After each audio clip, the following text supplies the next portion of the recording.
ఓం శ్రీ గురుభ్యో నమ. ఓం శ్రీ మాత్రే నమ. రవి, బుధుడు, శుక్రుడు, కుజుడు అంటే ఈ 4 గ్రహాల యొక్క మార్పులు అనేవి ఎక్కువగా ఉన్నాయి. అంటే రవి, బుధుడు, కుజుడు, శుక్రుడు ఈ మే నెలలో వివిధ రాశుల్లో మార్పులు జరుగుతున్నాయి. ఆ మార్పుల్లో ప్రధానంగా మే 1వ తారీఖు నుంచి బుధుడు మేషరాశిలోను, మే 11వ తారీఖు నుంచి కుజుడు మేషరాశిలో సంచారం చేయటం, మే 16వ తారీఖున శుక్రుడు వృషభ రాశి నుంచి మిథున రాశిలో సంచారం చేయటం, మే 15వ తారీఖున అంటే మే ప్రథమార్థంలో రవి బుధులు మేషరాశిలోను, ద్వితీయార్థంలో అంటే 15వ తారీఖు నుంచి కూడా రవి బుధులు వృషభ రాశిలో సంచారం చేస్తున్నారు. చేయటం వల్ల ఎలాంటి ఫలితాలు జరగబోతున్నాయి అనేది చూసుకునేటట్టయితే ఇవన్నీ కూడా గోచార రీత్యా చెప్పబడే ఫలితాలు అంటారు. గోచార పరంగా ఏ విధంగా ఉండబోతుంది, ఎలాంటి మార్పులు, ఎలాంటి పరిణామాలు జరగబోతున్నాయి, ఇవన్నీ కూడా బర్త్ చార్ట్ అనుసరించి కావు, గోచారాన్ని నుంచి మాత్రమే చెప్పబడిన ఫలితాలు. అయితే గోచార పరంగా ఏ విధంగా ఉండబోతుంది అంటే మేషాది ద్వాదశ రాశుల వాళ్ళకి రవి, బుధ, శుక్ర, కుజుడు మాత్రం. శుక్రుడు వివాహకారకుడు, కళత్రకారకుడు, ఒక రకంగా 20% ధనకారకుడు కూడా. అంటే లగ్జరీని, వాహనాలు, బంగారము దాని యొక్క కారకత్వాలు. కుజుడు రియల్ ఎస్టేటు, కన్స్ట్రక్షను, కోర్టులు, అప్పులు, ఆస్తులు, అన్నదమ్ములు. రవి ఉద్యోగపరంగా, ఆరోగ్యపరంగా, బుధుడు వ్యాపార పరంగా. అంటే ఈ 4 గ్రహాలు కూడా ప్రధానమైన గ్రహాలు. ఈ ప్రధాన గ్రహాలు ఏమవుతున్నాయి, ఈ మే నెలలో తొందరగా మార్పు జరుగుతున్నాయి. ఆ తొందరగా మార్పు జరగటం వల్ల ఎలాంటి ఫలితాలు రాబోతున్నాయి, ద్వాదశ రాశుల వాళ్ళకి ఎలాంటి నిర్ణయాలు తీసుకోవాలి, ఉద్యోగము, వ్యాపారము, అలానే రియల్ ఎస్టేటు, కన్స్ట్రక్షన్సు, వ్యాపార పరంగానే కాకుండా ఆరోగ్యపరంగా, ఉద్యోగపరంగా, వివాహపరంగా ఎలాంటి మార్పులు జరగబోతున్నాయి అనేవి మనం ముందుగా తెలుసుకుందాం. ఈ రాశుల వాళ్ళందరికీ కూడా ఏ విధంగా జరుగుతున్నాయి, ఎలాంటి పరిహారాలు చేసుకోవాలి, ఎలాంటి పరిహారాలు చేసుకుంటే మనం ముందుకు వెళ్ళగలుగుతాం, ఎంత నెగిటివ్ ఉంది, ఎంత పాజిటివ్ ఉంది. నెగిటివ్ కూడా చాలా ఇంపార్టెంట్. పాజిటివ్ కంటే ఎప్పుడు కూడా నెగిటివ్నే ఇంపార్టెంట్. నెగిటివ్ తెలుసుకున్నామా మనం పాజిటివ్ అయిపోయినట్టే. సింపుల్. అది సింపుల్ మ్యాథమెటికల్ ఈక్వేషన్ లాంటిది అది. అందువల్ల ఖచ్చితంగా మీరు తెలుసుకోండి. నిజాన్ని తెలుసుకొని ముందుకెళ్తేనే మనకు మంచి జరిగే అవకాశం ఉంటుంది. ఎప్పుడూ కూడా నిజం నిప్పు లాంటిది. అబద్ధం ఆడామనుకో మనం మోసం చేసుకున్నట్టే. సింపుల్. అది ఎదుటివాడికి ఏమీ కాదు, మనం మోసం చేసుకున్నట్టు అర్థం. అంటే మనం వ్యాధి అంతా లోపల ఉంచుకున్నట్టు అర్థం. కాబట్టి అన్ని విషయాలు మీరు తెలుసుకోండి. ఇప్పుడు ఈ రాశుల వాళ్ళందరూ కూడా ఏ విధంగా ఫలితాలు జరుగుతాయో తెలుసుకుందాం. సింహరాశి వారికి రవి, బుధ, కుజ, శుక్ర గ్రహాల యొక్క ప్రభావం ఏ విధంగా ఉండబోతుంది. అయితే కష్టానికి తగ్గట్టుగా ప్రతిఫలం లభించడం, అంటే మనం ఎంతైతే శ్రమ చేస్తామో దానికి ఒక రికగ్నైజ్డ్, ఒక గుర్తింపు లభించే అవకాశం ఉంటుంది.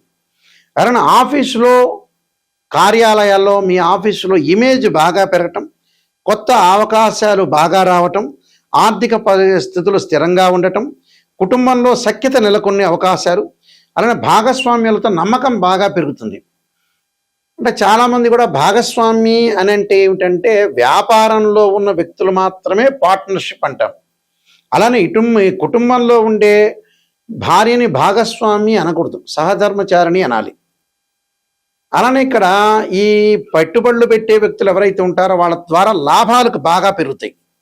ఆరోగ్యం కూడా వీళ్ళ గతం కంటే కూడా మెరుగుపడటం, ఆరోగ్యం సహకరించడము, కెరీర్ పరంగా, వ్యాపార పరంగా అంతా మంచి జరిగే అవకాశాలు ఎక్కువ ఉంటాయి. సమయంలో ఒక మంచి సమయంలో కొన్ని మార్పులు తీసుకుంటారు. నిర్ణయము లైఫ్ టర్నింగ్ పాయింట్ అనేది అయ్యే అవకాశం ఉంటుంది.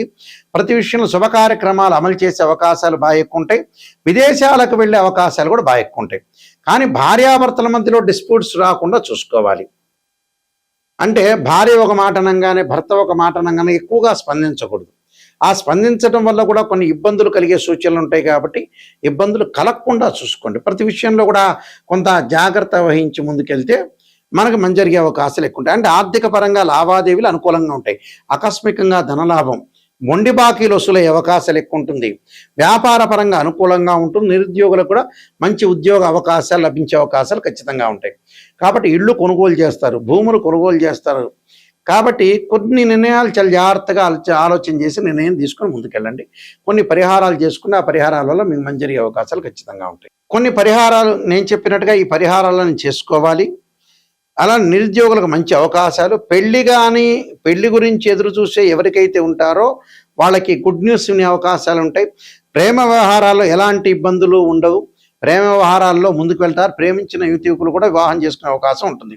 నేను కొన్ని పరిహారాలు చెప్పబోతున్నా, ఆ పరిహారాలు పాటించండి. వీళ్ళందరూ కూడా కొన్ని పరిహారాలు పాటించాలి. ఆ పరిహారాల్లో ప్రధానంగా పాటించే నిర్ణయాలు విషయంలో కానీ, ఈ నెలలో ఏదైతే గ్రహగమన గతులు మారిపోతున్నాయో ఆ గ్రహగమన గతుల్లో వీళ్ళందరూ కూడా అమ్మవారి యొక్క ఆరాధన చేయాలి. అంటే మహాకాళి, మహాలక్ష్మి, మహాసరస్వతి యొక్క ఆరాధన చేయాలి. అలానే ఈ రాసుల వాళ్ళందరూ కూడా యక్షాయ, కుబేరాయ, వైశ్రవణాయ, ధనధాన్యాధిపతే ధనం ధాన్యం సమృద్ధిమే దేహిమే దాపై స్వాహ అనే మంత్రాన్ని గురువారం రోజున, శుక్రవారం రోజున ప్రాతకాలంలో 21 సార్లు, ప్రాతకాలం కుదరలేదంటే మీరు ఆఫీసు నుంచి వచ్చిన తర్వాత ప్రదోషకాల సమయంలో గురువారం కానీ శుక్రవారం రోజున కానీ ఈ మంత్రాన్ని చదవటం ఇంపార్టెంటు. అంటే ఇది కుబేర మంత్రం అంటారు. ఈ కుబేర మంత్రాన్ని చదవాలి.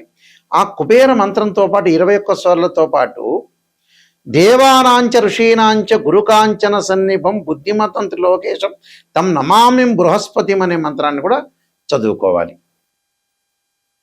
అలానే సూర్యుడి యొక్క ఆరాధన చెయ్యాలి. అంటే సూర్యుడి యొక్క ఆరాధన చేయటం అంటే ఏమిటి? ఉద్యోగపరంగా ఇబ్బందులు కలగకుండా ఉండటానికి ఆదిత్యాయుధే సహస్రకిరణాయ ధీమే తన్నో సూర్య ప్రచోదయాత్ అనే మంత్రాన్ని చదువుకోవాలి. గోధుమలు దానం చేయటం చాలా మంచిది. సూర్య భగవానుడి యొక్క ప్రదక్షిణాలు చేయాలి.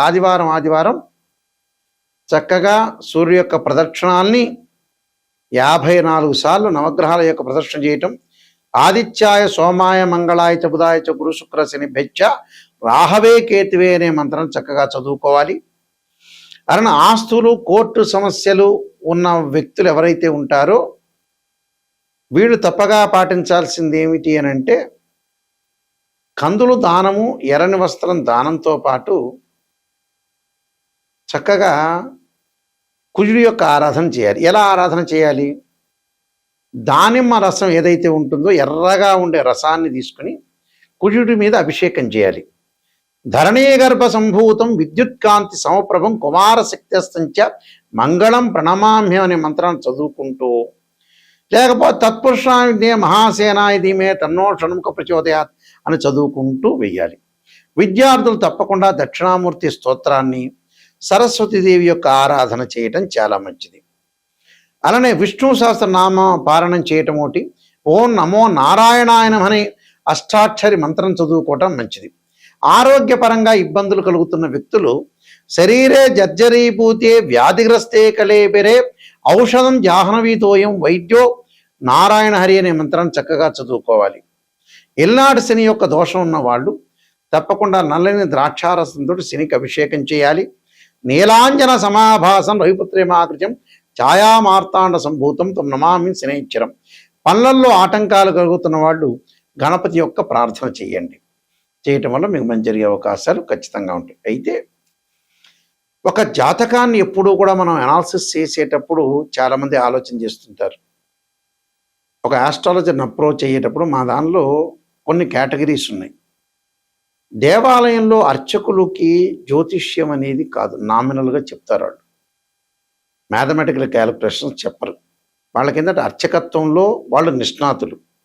ఆ దేవాలయాన్ని చక్కగా చూసుకోవటం, పరిరక్షణ చేయటం, విగ్రహాన్ని చక్కగా కడగటము, విగ్రహానికి మంచి బట్టలు కట్టించడం, ధూపదీప నైవేద్యాలతో పూజ చేయటం, మంచిగా ఏదైతే స్త్రీ సూక్తంతో, పురుష సూక్తంతో, శివుడికి రుద్రాభిషేకంతో, సుబ్రహ్మణ్య స్వామి యొక్క అష్టకము, అష్టోత్తర శతనామావళి, చక్కగా ధూపము, దీపము, నైవేద్యాలు, అలంకరణ పుష్పాలంకరణతోటి చేయటం అనేది వాళ్ళ విధి. ఒకవేళ నామినల్గా గురువు గారండి మా అబ్బాయి జాతకం ఎలా ఉందంటే సింపుల్గా ఈ రాశి అవుతుంది, ఈ నక్షత్రం అవుతుంది, ఈ గణం అవుతుంది, ఈ ఈ యోని అవుతుంది, ఈ పాదం అవుతుంది అని మాత్రం సింపుల్గా చెప్తారు. అంటే గణాన్ని చెబుతారు, పాదాన్ని చెబుతారు, అలానే చిన్న చిన్నవన్నీ కూడా చెబుతుంటారు. అంటే రాయి పాదం అవుతుందని, మనిషి గణం అవుతుందని, ఎరుకయ్యారా ఏనుగయ్యారా జంతు సంబంధించిన చెబుతారు. అంతవరకు మాత్రం చెబుతారు వాళ్ళు. పురోహితులు వచ్చేటప్పటికల్లా ఇంటిలో సత్యనారాయణ స్వామి వ్రతాలు, వివాహ ఉపనయనాలు, అలానే హోమాలు ఇలాంటివి చేస్తుంటారు. మూడో కేటగిరీ వచ్చే సిద్ధాంతులు అంటారు. అంటే మూడో కేటగిరీ అని అంటే మనం లెక్క వేసుకునేటప్పుడు సహజంగా అది రెండో కేటగిరీకి సంబంధించి సిద్ధాంతులు ఉంటారు. ఇంకో కేటగిరీలో సిద్ధాంతులు వచ్చేటప్పుడు ఆస్ట్రాలజీ పరంగా మ్యాథమెటికల్ క్యాలిక్యులేషన్ వేసి అందులో హయ్యర్ ఆస్ట్రాలజీ ఎడ్యుకేటెడ్గా చదువుకున్న వ్యక్తులు ఏంటంటే మాలాంటి వ్యక్తులు మ్యాథమెటికల్ అనాలిసిస్ చేస్తాం. మేము సూర్యోదయ కాలమానానికి లెక్క వేయటానికి ట్రిగనామెట్రీ లాగరిథమ్స్ని మనం యూజ్ చేస్తాం. గడియలు వీడియలు, తిథి ఎలా వస్తుంది, నక్షత్రం ఎలా వస్తుంది, యోగం ఎలా వస్తుంది, కరణం ఎలా వస్తుంది. అలానే గురువు మకర రాశిలో 5 డిగ్రీల్లో నీచైతే 5 డిగ్రీల దాటిన పరమనీచని, ఎక్కడ ఉచ్చస్థానాలు, ఎక్కడ నీచ స్థానాలు, బుధుడి కన్యారాశి స్వక్షేత్రము, ఉచ్చస్థానం అలాగే నీచస్థానం మీనరాశి అని, గురువుకి మకర రాశి నీచరాశి అని, ఉచ్చస్థానం కర్కాటకం అని, స్వక్షేత్రాలు ధనస్సు మీనాలని ఇలా మేము అనాలిసిస్ చేస్తాం, డిగ్రీలో క్యాలిక్యులేషన్ చేస్తాం. అలానే ద్వాదశ భావాల్లో భావాధిపతులు వేరు, రాస్యాధిపతులు వేరు, ఆ గడిలో ఉన్న గ్రహం వేరు. భావాధిపతి అంటే ఏమిటంటే సహజంగా అన్ని మీకు మీ పరిభాషలో చెప్పాలంటే భావాధిపతి అంటే ఇంటి ఓనర్, రాస్యాధిపతి అని అంటే బిల్డర్. అలానే ఆ గడిలో ఉన్న గ్రహం అంటే రెంట్కున్న వాళ్ళు అని అర్థం. అంటే తనుభావానికి రవి, ధనభావానికి గురువు, తృతీయ భావానికి సోదరభావానికి కుజుడు, అలానే మాతృభావానికి చంద్రుడు, పంచమ భావానికి గురువు, సోదర భావానికి కుజుడు, సప్తమ భావానికి శుక్రుడు, అష్టమ భావానికి శని, ఇలా భావాధిపతులను అనాలిసిస్ చేయాలి, రాస్యాధిపతులను అనాలిసిస్ చేయాలి. ఒక రాశిచక్రంలో మనకు తేలలేదనుకోండి, మనం డాక్టర్ దగ్గరికి వెళ్తాం, ఎక్స్రే తీస్తాడు, కుదరట్లేదు, ఎక్స్రే కరెక్ట్గా రావట్లేదని స్కానింగ్ తీయని అంటాడు. స్కానింగ్ సరిగా కనపడలేదనుకోండి, సిటీ స్కాన్, ఎంఆర్ఐ స్కాన్ తీస్తారు. అలానే రాశిచక్రంలో మనం ఏదైతే గ్రహస్థితి అనేది కరెక్ట్గా తెలియదో, అనుమానం వస్తుందో, ఎంబటే ఒక వివాహానికి నవాంశాన్ని చూస్తాం, భావచక్రాన్ని చూస్తాం. వృత్తిపరంగా ఎలా ఉంది అని అంటే రాశిచక్రము, దశమాంశం, భావచక్రము, దశలో అంతర్దశలు. సంతానం కలుగుతుందా లేదా అంటే రాశిచక్రము, సప్తమాంశ చక్రం, భావచక్రము, దశలు అంతర్దశలు. ఇలా మ్యాథమెటికల్గా డివిజనబుల్ చార్ట్స్ ఉంటాయి 16. ఈ 16 డివిజనబుల్ చార్ట్స్ చెప్తేనే కరెక్ట్. ఇప్పుడు ఇంకొక విషయాన్ని ఏంటంటే ఒక ఆస్ట్రాలజర్ మీద అప్రోచ్ అయ్యేటప్పుడు గురువుగారు నిజం చెప్పండి, మాకు నెగిటివ్ అయినా పర్వాలేదు అంటే అసత్య దూరంలో ఎప్పుడూ కూడా ఉండకూడదు. సత్య దూరం అంటారు చూసారా, నిజాన్ని చెప్పించుకున్నారు అనుకోండి, ఆ నెగిటివ్లోంచి మీరు పాజిటివ్ వచ్చే అవకాశం ఉంటుంది. అబద్ధం వల్ల పెద్దగా జ్యోతిష్యం చెప్పించుకోవడం లాభం లేదండి, మీ డబ్బులు వేస్ట్ అవుతాయి. ఆ డబ్బులు ఏదో పక్కన వాళ్ళకి ఇస్తే పక్కింటి వాళ్ళు ఎవడో ఉంటాడు కదా, వాడు ఇంద్రుడు అవుతాడు, చంద్రుడు అవుతాడు, చంద్రబాబు నాయుడు తర్వాత మీరే ముఖ్యమంత్రి అవుతారని చెబుతాడు ఆటోమేటిక్గా. అలా చెప్పించుకోవచ్చు. ఆస్ట్రాలజీని అప్రోచ్ అయ్యేటప్పుడు నిజం తెలుసుకుంటే మాత్రమే ఆస్ట్రాలజీని అప్రోచ్ కావాలి. నేననే కాదు, ఎవరినైనా సరే. ఎందుకంటే నా బాధ్యత ఉంటుంది కాబట్టి, నేను చాలా సీనియర్ని, మా ఫాదరు, గ్రాండ్ ఫాదర్ అందరూ సిద్ధాంతులు కాబట్టి మేము వంశపారంపర్యంగా ఈరోజు చెప్పటం కాదు. అన్ని రకరకాల ఛానల్స్ అన్నీ కూడా, ఎక్కువ ఛానల్స్ నాతోనే డివోషనల్ స్టార్ట్ అయినాయి. చాలా హైదరాబాద్లో ఉండే నెంబర్ ఆఫ్ ఛానల్స్ కానీ అవన్నీ కూడా నాతోనే స్టార్ట్ అయినాయి. నేను రాజమండ్రి మోహన్ పబ్లికేషన్ రైటర్ని కూడా. కాలసర్పయోగము, కాలసర్పయోగ చంద్రిక, రాహుకేతువులు, ఛాయాగ్రహాలు, స్వప్నశాస్త్రము, అలానే బృహత్ పరిహార సింధు, జాతక చంద్రిక, వివాహ మార్తాండము, పుత్ర గణపతి వ్రతము, సర్వదేవత గోత్రులు పార్ట్ 1, పార్ట్ 2, ఇలాంటి ప్రొడక్షన్ ఆఫ్ ఆస్ట్రాలజీ, ఇలాంటి చాలా గ్రంథాలన్నీ కూడా నేను రాశాను. మా వెబ్సైట్ nayakanti.com, nayakanti.in. నెగిటివ్ ఏదైతే నిజంగా తెలుసుకొని జాతకపరంగా తెలుసుకునే గురువు గారి ద్వారా, నాయకంటి మల్లికార్జున శర్మ గారి ద్వారా నేను బాగుపడతాననే వ్యక్తులు మాత్రమే నాకు ఫోన్ చేయండి. కాలక్షేపానికి చేయొద్దండి. నిజంగా వారి ద్వారా మనం బాగుపడాలి, నిజం తెలుసుకోవాలి, మన లైఫ్ ఏంటి, ఎటు టర్నింగ్ అవుతుంది, ఎంతవరకు మనం సంపాదించగలుగుతాం, ఉద్యోగం, వ్యాపారం, అన్ని విషయాల్లో తెలుసుకోవాలి, నిజంగా తెలుసుకోవాలి అనే వ్యక్తులు మాత్రం నా నెంబర్కి ఫోన్ చేయండి. ఆ నెంబర్ డైరెక్ట్గా నా దగ్గరికే వస్తుంది. ఆ స్క్రీన్ మీద అవుతున్న స్క్రోల్ అవుతున్న నెంబర్ ఉంటుంది, ఆ నెంబర్కి నాకు ఫోన్ చేయండి. ఫోన్ చేస్తే, ఎందుకంటే మేము వంశపారంపర్యంగా చెప్పేవాళ్ళం, మీరు జాగ్రత్తగా అనుసరించి మీ లైఫ్ని మా ద్వారా మీరు బాగు చేసుకోవాలని ఆశిస్తున్నాను. మీ అందరికి కూడా శ్రీ పరమేశ్వరి యొక్క కరుణాకటాక్షం ఉండాలని ఆశిస్తూ సర్వే జనా సుఖినో భవంతు.